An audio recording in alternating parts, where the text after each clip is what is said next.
Kembali lagi di Apa Kabar Indonesia Pagi, pemirsa. Sejumlah tetangga Peggy Setiawan di Desa Kepongpongan, Kecamatan Talun, Kabupaten Cirebon, Jawa Barat pada Selasa siang kemarin berbondong-bondong mendatangi rumah kediaman Peggy Setiawan. Mereka menyambut kedatangan Peggy Setiawan pasca dikabulkannya pra peradilan Peggy Setiawan di Pengadilan Negeri Bandung, Jawa Barat.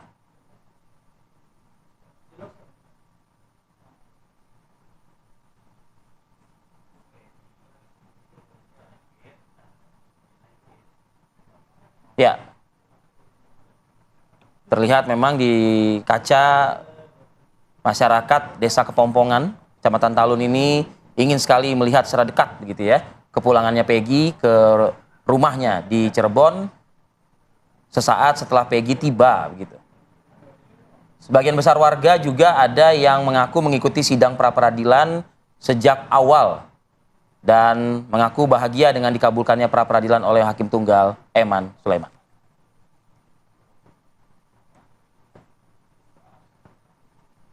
Baik, di studio pada pagi hari ini sudah ada Pak Kudri Sitompul, pakar hukum pidana dari Universitas Indonesia. Selamat pagi. Selamat pagi. Selamat pagi, Assalamualaikum Pak Kudri. Waalaikumsalam. Pak Kudri, kalau kita lihat saat ini begitu ya, masih ada beberapa pihak yang mengatakan potensi untuk ditersangkakan kembali ini masih ada, seperti itu. Nah, tapi kalau menyangkut keputusan atau amar putusan sidang pra peradilan, Anda melihat itu bagaimana? Pertama dulu ya, apakah Peggy itu bisa dilakukan penyidikan? Nah, kita merujuk kepada peraturan Mahkamah Agung nomor 4 tahun 2016 bahwa putusan peradilan pra peradilan yang mengabulkan permohonan permohon tidak menutup kemungkinan bahwa bisa dilakukan penyidikan baru dengan syarat harus ada bukti baru, novum. Baru, ya. Ya, jadi kalau misalnya bukti baru ada, itu bisa dilakukan. Tapi kan kita lihat di dalam pengadilan kemarin, Polda itu kan sudah mengeluarkan seluruh bukti yang baru sampai 77 bukti gitu. Biasanya bukti baru dalam bentuk apa, Pak? Yang cukup menguatkan? Mungkin ada saksi yang selama ini kan kita nggak tahu, ada saksi yang selama ini belum pernah terungkap misalnya. Misalnya kan ada, saya katakanlah siapa kita nggak tahu lah ya itu bisa saja. Yang selama ini berseliweran kan si AF ini kan, ya. gitu kan? Nah, mungkin kalau misalnya ada bukti dalam arti saksi, ya kan, kalau misalnya video kan udah nggak mungkin ada ya, yang CCTV lain gitu, maksudnya ya. CCTV gitu ya, itu nggak mungkin. Nah, tapi kan kalau kita lihat faktanya bahwa ada alibi bahwa Peggy pada saat kejadian pada hari jam ya itu waktu yang sama dia bukan ada di tempat. Menurut pendapat saya agak sulit kalau ada saksi ya menyatakan bahwa Peggy gitu. Baik. Ya, kalau untuk dia akan, tapi ya kita nggak tahu kalau ada bukti lainnya. Pak Kudri, sebelum kita mendalami lebih jauh terkait kasus putusan ini, kita akan bergabung dulu dengan rekan kami Leo Chandra. Ini langsung dari kediaman Peggy Setiawan. Leo, silakan informasinya. Iya, selamat pagi Kamarati, Arif Fadil, juga pemirsa TV One. Saat ini saya sudah berada di rumah Peggy Setiawan yang berada di Desa Kepompongan, Cirebon, Jawa Barat, di mana sudah terlihat juga sepertinya ini Peggy Setiawan dan juga pihak keluarga dan juga kuasa hukum mau kemana nih Peggy? Selamat pagi dulu kepada Peggy Setiawan. Selamat pagi, Assalamualaikum warahmatullahi wabarakatuh. Ya, rencananya hari ini kami dan keluarga dan tim kuasa hukum ingin bertolak ke Jakarta. Oke, bertolak ke Jakarta, itu agendanya apa nih Peggy? Agenda insya Allah mau menghadiri acara live. Kalau misalkan live-nya silakan tanya ke Bu Yanti saja. Oke. Nah, kemudian Peggy, ini siapa aja yang dibawa selain ada pengacara juga, terus ada ibu, siapa lagi yang ikut ke Jakarta? Ada pihak adik-adik saya, terus ya ada pihak saudara saya sih. Oke. Nah, Peggy, ini kita pengen tahu nih, tadi pagi keseharian kamu itu ngapain aja sih sebelum akhirnya nanti kita bertolak ke Jakarta? Seharian tadi pagi itu ya paling habis sholat subuh tidur lagi sih, itu aja. Oke. Berarti bisa dikatakan bahwasannya hari ini agendanya Peggy akan bertolak ke Jakarta, begitu akan menghadiri undangan-undangan gitu ya Peggy ya, dari televisi ya Peggy ya? Iya betul, benar-benar. Ya. Oke. Peggy, ini kita mau ngebahas sedikit kemarin Peggy, penyambutan masyarakat Cirebon antusiasnya begitu ramai, bahkan di rumah masih ada tenda ya Peggy ya. Ini bisa diceritakan Peggy sedikit ke pemirsa bagaimana penyambutan dari warga Cirebon? Ya, alhamdulillah penyambutan dari warga Cirebon itu dan warga sekitar sini sangat meriah sekali. Alhamdulillah sekali. Saya juga masih dengan nyangka aja tuh. Ternyata bisa semeriah ini gitu. Alhamdulillah sekali.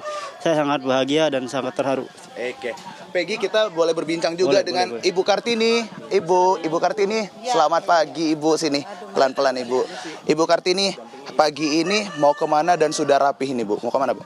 Ya rencananya sih mau ke Jakarta bareng sama Peggy sama keluarga. Iya. Nah, pagi ini sama siapa Bu? Ada pihak kuasa hukum juga katanya yang hadir ya, kata Peggy ya Bu ya? Ya ada Pak Tony, ada Bu Yanti, ada Ibu Sri, ada Bapak siapa Pak? Pak Ahyana. Oke. Ibu, kita mau berbincang sedikit dengan Ibu Sugianti, ini juga selaku kuasa hukumnya Peggy ya. Selamat pagi Ibu. Pagi, Iya. Mas Leo. Iya. Ini tadi kan ada informasi dari Peggy dan juga Ibu ya. Ibu bakal bertolak ke Jakarta. Agendanya apa Bu nih?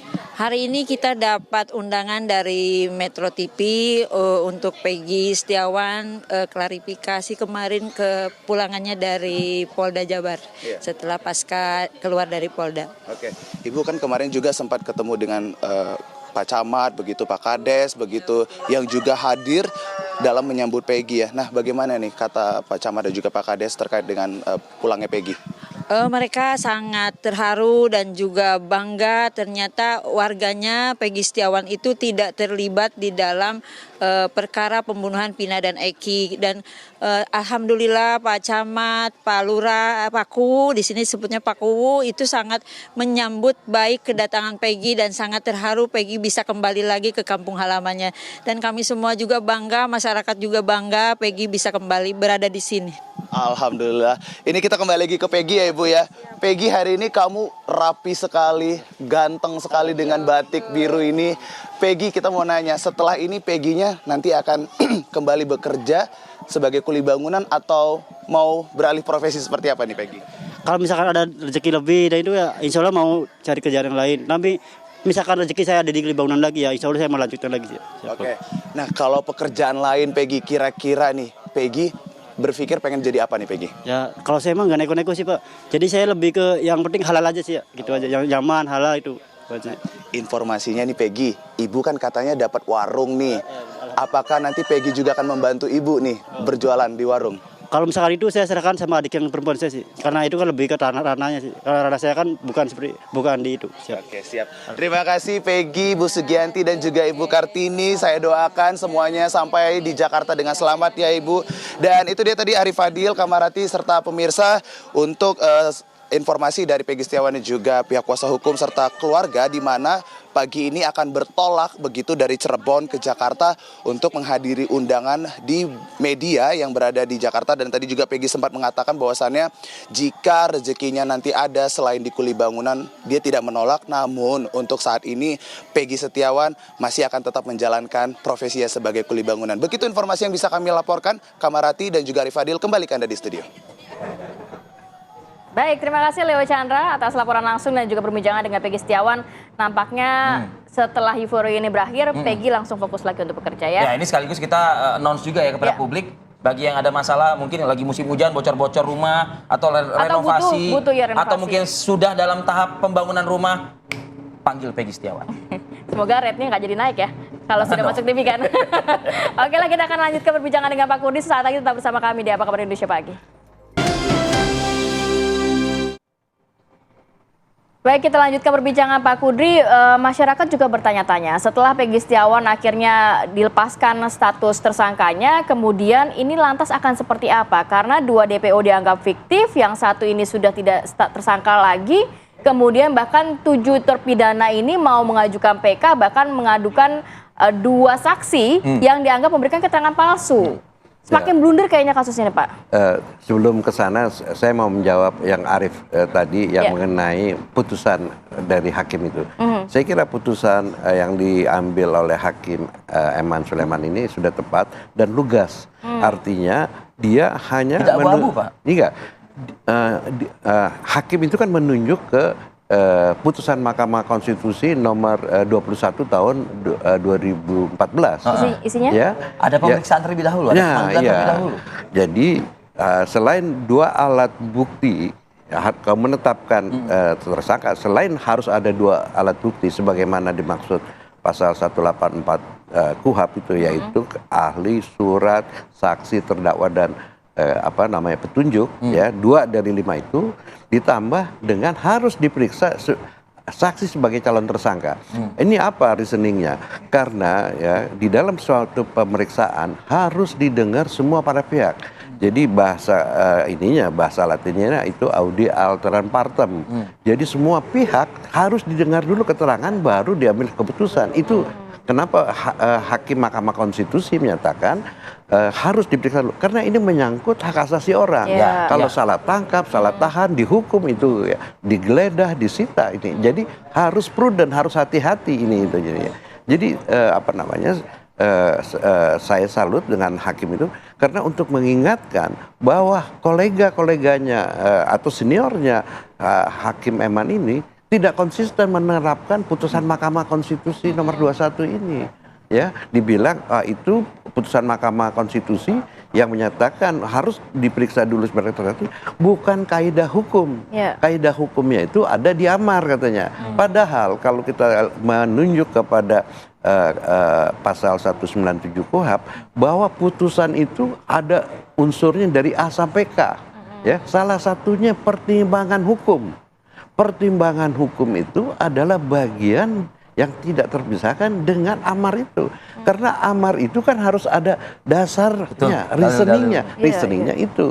Jadi selama ini kolega-koleganya Hakim Eman ini tidak menggunakan, ya tidak konsisten, sehingga menimbulkan ketidakpastian. Ya kan, orang bilang seperti ada salah satu ahli yang menyatakan tidak harus. Karena kenapa begitu? Karena hakimnya ya tidak konsisten melaksanakan ini. Nah, sekarang pertanyaan yang kedua, bagaimana dengan yang kedua? Apalagi ini multiplier effect ini. Di dalam putusan, ya ini penting, di dalam pertimbangan putusan peradilan yang dilakukan menyatakan penetapan DPO yang di dalam pemeriksaan 8 terpidana yang lalu itu tidak sesuai dengan hukum, tidak sesuai dengan peraturan. Dia menyatakan seperti itu. Ya karena makanya dibilang tidak atau Peggy ini kalau memang dia dimaksud, yang dimaksud dia dibilang adalah DPO yang dimaksud putusan nomor 4 itu pun tidak sesuai dengan, karena tidak pernah dipanggil sebelumnya. Nah, artinya semua orang-orang yang DPO ya kan itu semuanya juga sama dengan ini. Akibatnya apa? Putusan itu ada cacat hukum. Cacat hukum itu dimungkinkan untuk dibatalkan. Nah, katakan tadi misalnya ada isinya ya, salah satunya bahwa keterangan saksi yang dahulu yang pernah itu mencabut. Tapi kan keterangan itu kan tidak merubah hasil putusan, dia baru sekarang. Tetapi yang merubah itu justru putusannya hakim. Ya kan, saya kira yang sangat signifikan itu adalah pertimbangan hakim. Eman itu dia lugas menyatakan itu. Nah disitulah artinya Hakim Eman itu mengkoreksi kolehan yang dulu memutus. Ya kan, dia cuma amin aja, mengaminkan apa yang dituntut oleh jaksa, dan penuntut umum jaksa mengaminkan penyidik. Jadi ini semuanya kan secara tidak langsung Hakim Eman ini sebetulnya memberikan sinyal begitu ya?